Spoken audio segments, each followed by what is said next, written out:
Hi friends, Mahanadi serial இனி வரப்போகிற எபிசோட்ஸ்க்கான promo தான் இந்த வீடியோவில் பார்க்க போகிறோமாங்க ஃப்ரெண்ட்ஸ். பார்க்கலாம். இப்போது இங்கே குமரன் வந்துட்டு விஜய் கூட்டிகிட்டு வரத்துக்காக போயிருக்காங்க. ஸோ இன்னொரு பக்கம் காவேரி வந்துட்டு ஆல்ரெடி விஜய்க்கு மெசேஜ் பண்ணிட்டாங்க. ஸோ அந்த மெசேஜை பார்த்த உடனே வாய்ஸ் நோட் கேட்ட உடனே இங்கே விஜய் வந்து ரொம்ப சந்தோஷமடைகிறாங்க. இந்த நாளுக்காக இவ்வளோ நாளாக காத்துக்கிட்டு இருந்தோமே, அது நம்ம வாழ்க்கையில் இன்றைக்கி நடந்திருக்கு அப்படின்னு சொல்லிட்டு இங்கே அடுத்து காவேரிக்கு உடனே கால் பண்ணுறாங்க விஜய். என்னடி சொல்கிற, எதுவும் என்னை சமாளிக்கிறதுக்காக போய் சொல்லலை அப்படின்னு சொல்லிட்டு, இந்த விஷயத்தில் யாராச்சும் ஃபோன் பண்ணுவாங்களா விஜய், நீங்கள் ஏன் என் ஃபோனை எடுக்கவே மாட்டேன்னீங்க? உண்மையிலேயே தான் நான் சொன்ன மாதிரி அம்மா கிட்ட நான் விஷயத்த சொல்லிட்டேன், நீங்கள் உடனே வீட்டுக்கு வாங்க, அம்மா உங்களை பார்க்கணும்னு சொல்லியிருக்காங்க அப்படின்னு உடனே, சரி காவேரி நான் உடனே இப்போ கிளம்பி வரேன், வை ஃபோனு அப்படின்னு சொல்லிட்டு விஜய் வந்துட்டு இங்கே வேகமாக வந்துட்டு வராங்க. ஸோ இன்னொரு பக்கம் இங்கே காவேரி ரொம்ப சந்தோஷமாக இருக்காங்க. சாரதா வந்துட்டு ஜூஸ் போட்டு காவேரிக்கும் இங்கே கங்காவுக்குமே வந்து கொடுக்குறாங்க. ஏண்டி இத்தனை நாளாக விஷயத்த சொல்லாமே மறைச்சி வச்சுருக்கே, இங்கே பாரு, உன்னை விட்டுட்டு நான் கங்காவை இவ்வளோ நாளாக எப்படி கவனிச்சிக்கிட்டு இருந்தேன், அந்த விஷயம் தெரிஞ்சு நீ எவ்வளோ வருத்தப்பட்டிருப்ப. நமக்கும் இந்த மாதிரியெல்லாம் யாருமே இல்லையே பார்த்துக்க, நாமளும் ப்ரெக்னெண்ட்டாக இருக்கோம்ல அப்படின்னு சொல்லி நீ எவ்வளோடி வருத்தப்பட்டிருப்ப அப்படின்னு சொல்லிட்டு இங்கே காவேரியை பார்த்து சாரதா வந்து கேட்கவும் ரூமுக்குள்ளே வந்து உட்காந்து பேசிகிட்டு இருக்காங்க. அப்படியெல்லாம் எதுவுமே இல்லைம்மா, என்னதான் இருந்தாலும் அக்கா ப்ரெக்னெண்ட்டாக இருக்கா, நீ அவ்வளோ நல்லா பார்த்துக்கிட்ட, ஆனால் நான் இப்படி இருக்கிற விஷயம் உனக்கு தெரியாதில்லம்மா, தெரிஞ்சிருந்தா நீயும் என்னை அப்படி தான்மா பார்த்துக்கிட்டு இருப்ப, அதுக்கு என்னம்மா இதுக்கு மேலே நீ என்னை பார்த்துக்க மாட்டியா, இதுக்கு எதுக்குமா ஃபீல் பண்ணுற அப்படின்னு சொல்லிட்டு, இல்லடி காவேரி அப்படின்னு சொல்லிட்டு சாரதாவும் காவேரியும் பேசிகிட்டு இருக்கம்மா, நான் உன்னை ரொம்ப கஷ்டப்படுத்திட்டு இல்லைம்மா அப்படின்னு சொல்லிட்டு, நீ எங்கடி எங்களை கஷ்டப்படுத்தினேன், இந்த குடும்பத்தை தாங்கன்னு நீ தாங்கிக்கிட்டு நாங்கள் எல்லாரும் தானே உன்னை கஷ்டப்படுத்திக்கிட்டு இருக்கோம் அப்படின்னு இங்கே சாரதா சொல்லவும், அப்படியெல்லாம் இல்லைம்மா, எது பண்ணாலும் இது நம்ம குடும்பத்துக்காக தானே அப்படின்னு சொல்லிட்டு இவ்வளோவையும் மனசுக்குள்ளே வச்சுக்கிட்டு எங்களுக்காக கஷ்டப்பட்டுக்கிறதில்ல அப்படின்னு சொல்லிட்டு, எனக்கு ஒரு கஷ்டமும் இல்லைம்மா, நான் நம்ம குடும்பத்துக்காக தானே எல்லாத்தையும் பண்ணேன், நீ எதுக்குமா இதெல்லாம் நினச்சி ஃபீல் பண்ணிக்கிட்டு இருக்க, விடுமா அப்படின்னு சொல்லிட்டு, இல்லை இந்த குடும்பத்துக்காக உன்னுடைய வாழ்க்கையே நீ அழிச்சிக்கிட்டு இவ்வளோ நாளாக எங்கள் எல்லாருக்காகவும் இருந்திருக்கல்ல, இதை நினச்சா எனக்கு ரொம்ப கஷ்டமாக இருக்குது அப்படின்னு சொல்லிட்டு சாரதா வந்து காவேரி கிட்ட பேசிகிட்டு இருக்கவும், உண்மை தெரிஞ்சிருந்தா நீ இப்படியெல்லாம் பேசியிருக்க மாட்டேல்ல, விடுங்கம்மா அப்படின்னு சொல்லிட்டு இங்கே வந்து 2 பேரும் பேசிகிட்டு இருக்காங்க. ஸோ இன்னொரு பக்கம் நம்ம குமரன் வந்துட்டு நிவினுக்கு கால் பண்ணி விஷயத்த சொல்கிறாங்க. விஷயத்த சொன்ன உடனே நிவினும் கிளம்பி வீட்டுக்கு வராங்க. இப்போது இங்கே விஜயம் கிளம்பி வீட்டுக்கு வந்துடுறாங்க. வீட்டுக்கு வந்த உடனே உள்ளே வாங்க தம்பி அப்படின்னு இங்கே வந்துட்டு சாரதா கூப்பிட்டு விஜய் கிட்ட பேசுகிறாங்க. இப்போது இங்கே காவேரியுமே ஓடி வந்து வெளியே வந்து நிற்கிறாங்க. விஜயை பார்த்த உடனே விஜய் போயிட்டு காவேரி கிட்ட நின்றுக்கிட்டு காவேரியை கட்டி பிடிச்சிக்கிறாங்க. இப்போது விஜய் அம்மா இருக்காங்க அப்படின்னு சொல்லிட்டு, யார் அத்தை தானே விடு அப்படின்னு சொல்லிட்டு, சொல்லுங்க அத்தை, என்னை ஏதோ பார்க்கணுன்னு வர சொன்னீங்களாமே அப்படின்னு சொல்லிட்டு, இல்லை தம்பி, நடந்த எல்லாத்துக்கும் உங்ககிட்ட நான் மன்னிப்பு கேட்கணும், அதுக்காக தான் உங்களை நான் வர சொன்னேன், நீங்கள் எத்தனை தடவை காவேரி தேடி வந்தையோ உங்கள் கூட காவேரி நான் அனுப்பி வைக்காமல் இருந்தேன், ஆனால் உண்மை என்னன்னு எனக்கு இப்போ தான் புரிஞ்சிச்சு, இப்போ அப்போவே உங்கள் கூட நான் இந்த மாதிரி தான் பழகியிருக்கேன், இந்த மாதிரி எண்ணத்தோடு வாழ்ந்திருக்கேன் அப்படின்ற விஷயத்த அவள் சொல்லியிருந்தேன், நாங்கள் காவேரி உங்கள் கூட அனுப்பி வைக்காமல் கண்டிப்பாக இருந்திருக்க மாட்டோம், இப்போது எல்லா உண்மையும் தெரிஞ்சதுக்கப்புறமும் எங்களுடைய மனசு ஒன்றும் கல் இல்லை தம்பி, உங்கள் வீட்டு ஆளுங்க மாதிரி நாங்கள் அவ்வளோ ஒன்றும் மோசமாக நடந்துக்க மாட்டோம், உங்களுக்கு காவேரி தானே வேணும், தாராளமாக கூட்டிகிட்டு போங்க, ஆனால் வந்துட்டு என் பொண்ணை நீங்கள் நல்லபடியாக பார்த்துக்கணும், உங்கள் வீட்டில் இருக்கிறவங்களுக்கு காவேரி பிடிக்கல, காவேரியே தொந்தரவு பண்ணாமல் அவங்க எந்த ஒரு பிரச்சனையும் இல்லாமல் உங்கள் கூட சேர்ந்து வாழ வைக்கிறதா இருந்தால் நீங்கள் கண்டிப்பாக காவேரியை கூட்டிகிட்டு போங்க அப்படின்னு இங்கே சாரதா வந்து சொல்லவும்,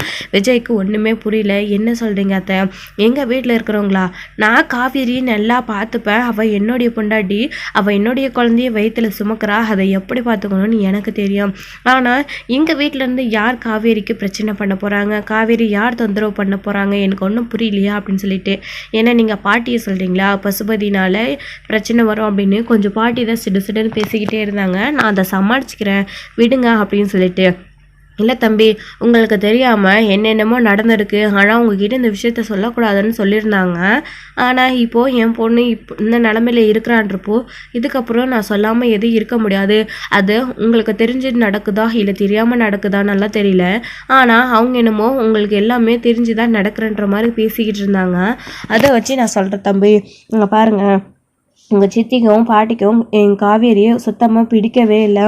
காவேரி உங்கள் கூட சேர்ந்து வாழக்கூடாதுன்னு அவங்க ஆசைப்படுறாங்க. நீங்கள் சொன்னதாக டிவோர்ஸ் பேப்பரில் காவேரி கிட்டே கையெழுத்து வாங்கிறதுக்காக அவங்க வந்திருக்காங்க அப்படின்னு சொன்ன உடனே எங்கள் விஜய்க்கு பயங்கர அதிர்ச்சியாக இருக்குது. என்ன சொல்லுங்க நீங்கள் அப்படின்னு சொல்லிட்டு, என் பாட்டியும் சித்தி அப்படி பண்ணாங்களா அப்படின்னு சொல்லிட்டு, ஆமாம் தம்பி, இது மட்டும் இல்லை, இன்னும் என்னென்னமோ பேசிட்டாங்க. ஆனால் அதெல்லாம் சொல்லி உங்களை நாங்கள் கஷ்டப்படுத்த விரும்பலை. எங்களுடைய கஷ்டம் எங்களோடைய போகட்டும். இப்போ நீங்கள் காவேரியை கூட்டிகிட்டு போய் சந்தோஷமாக வாழ்ந்தா எங்களுக்கு அதுவே போதும். அவள் இப்போ ப்ரெக்னெண்ட்டாக இருக்கா, இப்போ அவள் உங்கள் கூட இருக்கிறது தான் நல்லது அப்படின்னு எங்கள் சாரதா சொல்லவும், இந்த ஒரு வார்த்தைக்காக நான் இவ்வளோ நாளாக வெயிட் பண்ணிக்கிட்டு இருந்தாத்த, நான் இப்போவே காவேரி கூட்டிக்கிட்டு போகிறேன் அப்படின்னு சொல்லிட்டு இங்கே வந்துட்டு விஜய் வந்து காவேரி கூட்டிக்கிட்டே கிளம்பலாம் அப்படின்னு சொல்லிட்டு கிளம்புறாங்க. இங்கே போகும்போது சாரதாவே வந்துட்டு காவேரி கட்டிப்பிடிச்சு பயங்கரமாக அழுக ஆரம்பிச்சிடுறாங்க. என்னம்மா எதுக்குமா இப்போ அழுகிற? என்னம்மா உன்னை நான் எப்போ எல்லாம் எனக்கு தோணுதோ அப்போ வந்து நான் அடிக்கடிக்கு பார்த்துப்பேன். என்னம்மா இங்கே தானே இருக்குது, கொஞ்சம் தூரத்தில் ஃபோன் பண்ண உடனே நான் இங்கே வந்துட போகிறேன், இதுக்கு எதுக்குமா அழுகிற அப்படின்னு சொல்லிட்டு, இல்லடி காவேரி, இவ்வளோ நாளாக இந்த குடும்பத்துக்காக நீ எவ்வளோவெல்லாம் கஷ்டப்பட்ட, இப்போது நீ உனக்காக நீ வாழ போகிற, நீ சந்தோஷமாக இருக்கணும். இந்த வீட்டை பற்றி இனிமே நீ நினச்சி கூட பார்க்கக்கூடாது. இனிமேல் இந்த குடும்பத்தையும் தங்கச்சியையும் நர்மதாவை எல்லாரையும் பார்த்துக்க வேண்டியது என்னுடைய பொறுப்பு அப்படின்னு எங்கள் சாரதா வந்து சொல்லவும், என்னம்மா நீ விஷயம் தெரிஞ்ச உடனே இப்படியெல்லாம் பேசிக்கிட்டு இருக்க? இங்கே பாரும்மா, எப்பயுமே இது என்னுடைய குடும்பம். இந்த குடும்பத்துக்காக நான் என்ன செய்யணுமோ அதை கண்டிப்பாக செய்வேன். நான் விஜய் கூட போயிட்டா இந்த வீட்டை கண்டுக்க மாட்டேன்னு நீ நினைக்கிறியாம்மா? பாரு, நர்மதாவை படிக்க வைக்க வேண்டியது என்னுடைய பொறுப்பு. உன்னையும் இந்த குடும்பத்தையும் பார்த்துக்க வேண்டியது என்னுடைய கடமைமா அப்படின்ட்டு எங்கள் சாரதாவுக்கிட்ட வந்து காவேரி சொல்லிக்கிட்டு இருக்காங்க. இங்கே பாருடி, அப்படி இல்லை, நீ கல்யாணம் ஆகிட்டு இப்போது உன் புருஷன் வீட்டுக்கு போகிற, இப்போ நீ இந்த குடும்பத்தை பெருசாக நினைக்கக்கூடாது அப்படின்னு சொல்லிட்டு இருக்காங்க. விஜயுமே இருந்துக்கிட்டு, என்னத்தை இப்படிலாம் பேசுகிறீங்க, அதெல்லாம் ஒன்றும் இல்லை. காவேரி எப்பயும் போல் இந்த வீட்டுக்குள்ளே என்னென்ன பண்ணிக்கிட்டு இருந்தாலும் அது எல்லாமே அங்கே இருந்தாலும் காவேரி உங்களுக்காக கண்டிப்பாக பண்ணுவா. அவள் நான் சொன்னாலையும் கண்டிப்பாக கேட்க போகிறதில்ல. அவள் பண்ணுறதுனால எனக்கு ஒரு கஷ்டமும் இல்லை. உங்களுக்கு என்ன பண்ணணுமோ அதை காவேரி பண்ணிக்கிட்டே இருப்பா. உங்களுக்கு அப்பள பிஸ்னஸில் ஒரு முறையான ஒரு பிஸ்னஸை பண்ணி கொடுத்துடணும். நீங்கள் அதிலிருந்து நிரந்தரமாக ஒரு அமௌண்ட்டு தொழில் எடுக்கிற மாதிரி இருக்கணும். அப்போ தான் நீங்கள் யாரோட உதவி இல்லாமல் வாழ்வீங்க. அது போதும் என் அம்மாவுக்கு, அதை நான் பண்ணி கொடுத்துட்டு அதுக்கப்புறம் உங்கள் கூட வர விஜய்னு காவேரி அடிக்கடிக்க என்கிட்ட சொல்லிக்கிட்டே இருப்பா. எத்தனை தடவை நான் கூப்பிட்டோம் அவள் வர முடியாதுன்னு சொல்லியிருக்கா தெரியுங்களா? உங்களை மீறி அதனால் காவேரி உங்களுக்கு பண்ண வேண்டியதை கண்டிப்பாக பண்ணுவாத்த அப்படின்னு சொல்லிட்டு இங்கே விஜய் சொல்லவும், சரி காவேரி பத்திரமா போயிட்டு வா அப்படின்னு சொல்லிட்டு இங்கே வந்துட்டு காவேரி கூப்பிட்டு விஜய் பாட்டியோட வீட்டுக்கு போகிறாங்க. வீட்டுக்கு போய் நின்ன உடனே இங்கே பாட்டி எதுக்காக இப்போ இவளை இங்கே கூட்டிகிட்டு வந்திருக்கா அப்படின்னு சொல்லிட்டு விஜய் கிட்ட பிரச்சனை பண்ணவும், காவேரி இனிமேல் இங்கே தான் இருப்பா அப்படின்னு சொல்லிட்டு விஜய் சொல்லிக்கிட்டு இருக்காங்க. தாத்தா பாருங்கள் தாத்தா, பாட்டியை எதுவும் பேச வேணான்னு சொல்லுங்கள். நான் எல்லா விஷயமும் தெரிஞ்சுக்கிட்டு தான் இப்போ நான் வீட்டுக்கு காவேரியை கூட்டிகிட்டு வந்திருக்கேன்.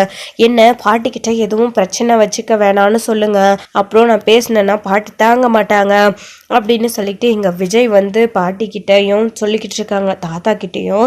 தாத்தாவுமே இங்கே பாரு, அவனே ரொம்ப அப்செட்டில் இருந்து வந்திருக்கான், அவன்கிட்ட எதுவும் நீ பிரச்சனை பண்ணிக்கிட்டு இருக்காத, நீ காவேரி கூப்பிட்டு உள்ளவா விஜய் அப்படின்னு சொல்லிட்டு சொல்கிறாங்க. இப்போது பின்னாடியே இங்கே சாரதா குமரன் இவங்க எல்லாருமே காவேரியோட ட்ரெஸ்ஸை கொடுத்து அனுப்ப மறந்துட்டோம் அப்படின்னு சொல்லிட்டு அது கொடுத்துட்டு போகிறதுக்காக இங்கே காவேரியையும் அப்படியே வழி அனுப்பி வைக்கிற மாதிரி பின்னாடியே வந்திருக்காங்க. ஸோ உள்ள வாங்க அத்தை அப்படின்னு சொல்லிட்டு விஜய் வந்து கூப்பிடுறாங்க. உள்ளவாமா அப்படின்னு காவேரியுமே உரிமையோட கூப்பிடுறாங்க. இப்போது இங்கே தாத்தா கூட உள்ள வாங்க அப்படின்னு கூப்பிடுறாங்க. இங்கே சாரதா இருந்துக்கிட்டு குமரனும் அவங்க 2 பேருமே வந்துட்டு பாட்டியோடைய முகத்தை தான் வந்து பார்க்குறாங்க.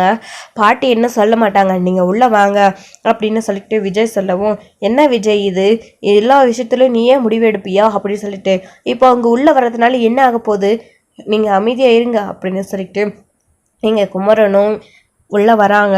உள்ளே வந்ததுக்கப்புறமா, இல்லை விஜய், இப்போது காவேரியோட ட்ரெஸ் எல்லாம் வீட்டில் இருந்துச்சு, ஸோ அவள் சட்டுன்னு ட்ரெஸ்ஸுக்கு என்ன பண்ணுவா, கொடுத்துட்டு போகலான்னு வந்தோம் அப்படின்னு சொல்லிட்டு, என்ன குமரன் இதுக்கு போயிட்டு ஏன் காவேரிக்கு வேணும்னா புதுசு வாங்கிக்க வேண்டியது தான் அப்படின்னு, இல்லை விஜய் இதெல்லாம் அங்கே வச்சுக்கிட்டு என்ன பண்ணுறது, நிறைய இருக்குல்ல அப்படின்னு சொல்லிட்டு இருக்கட்டும் விஜய், என்ன இப்போ புது ட்ரெஸ் வாங்குறதுக்கு அவசியம், இதுவே இருக்கட்டும் அப்படின்னு சொல்லிட்டு இங்கே வந்துட்டு காவேரி வந்துட்டு சொல்லவும், இல்லை காவேரி நீ இதுக்கப்புறம் இந்த சுடிதாரு இதெல்லாம் போடக்கூடாது, நீ இனிமே சாரீ மட்டும்தான் கட்டணும், நான் உனக்காக நிறைய சாரீ வாங்கி கொடுக்கலான்னு பிளான் பண்ணியிருக்கேன் அப்படின்னு விஜய் ரொம்ப சந்தோஷத்தில் வந்துட்டு காவேரி வீட்டுக்கு கூட்டிகிட்டு வந்துட்டாங்க அப்படின்னு சொல்லிட்டு சந்தோஷமாக வந்து பேசிக்கிட்டு இருக்காங்க.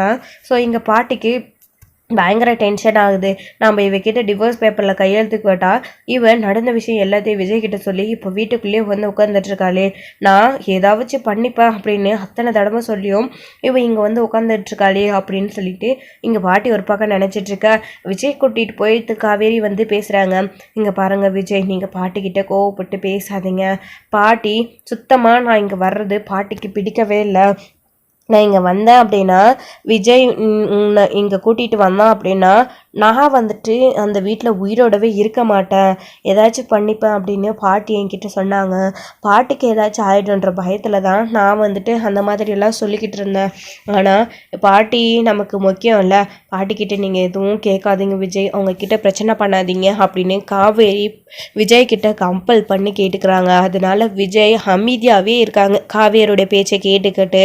இப்போது அங்கே பேசிட்டு வந்ததுக்கப்புறமா என்ன காவேரி நாங்கள் கிளம்புறோம் அப்படின்னு சொல்லிட்டு இங்கே சாரதா வந்து சொல்லவும், என்னத்தை வந்த உடனே கிளம்புறீங்க, உட்காருங்க சாப்பிட்டு போவீங்க அப்படின்னு சொல்லிட்டு, இல்லை தம்பி அங்கே போட்டது போட்டபடி கிடக்கு, இன்னொரு நாளைக்கு வந்து முறையாக சாப்பிட்டுக்கிறோம், இப்போது காவேரி உங்ககிட்ட ஒப்படைச்சிட்டோம் நாங்கள் வரோம் அப்படின்னு சொல்லிட்டு இங்கே சாரதாவும் குமரனும் கிளம்பி போய்கிட்டே இருக்காங்க.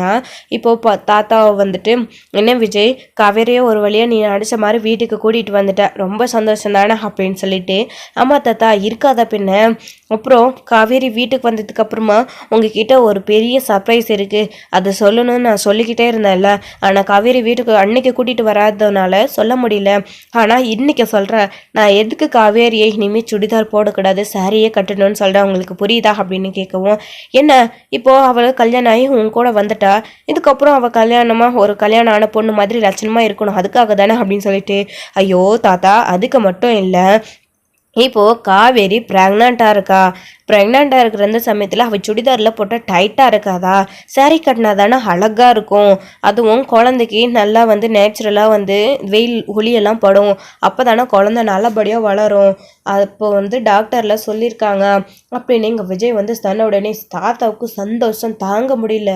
உண்மையிலேவா விஜய் அப்படின்னு ரொம்ப ஆச்சரியத்தோடு இருக்காங்க தாத்தா. அம்மா தாத்தா இதை தான் உங்ககிட்ட நான் சொல்லணும்னு சொல்லிக்கிட்டே இருந்தேன் அப்படின்னு சொன்ன உடனே, என்னம்மா காவேரி விஜய் சொல்கிறது உண்மையா, என்னால் இதை நம்பவே முடியல, ஏன் காவேரி இந்த விஷயத்த முன்னாடியே எங்ககிட்ட யார்கிட்டையும் சொல்லலை, பாரு இந்த விஷயத்தை நீ முன்னாடியே சொல்லியிருந்தா இவ்வளோ அளவுக்கு இந்த பிரச்சனையை வளர விட்டுருக்க மாட்டேல்ல, உன்னை அப்போவே விஜய் கூட சேர்த்து வச்சு இந்த வீட்டுக்கு கூட்டிகிட்டு வந்துருப்போம்ல, நீயும் இந்த உண்மையை மறைச்சி இப்போது இவ்வளோ பெரிய பிரச்சனை ஆகி நின்று இதுக்கப்புறம் நீ இந்த வீட்டுக்கு வந்திருக்க அப்படின்னு சொல்ல உடனே இங்கே காவேரி அமைதியாகவே இருக்காங்க.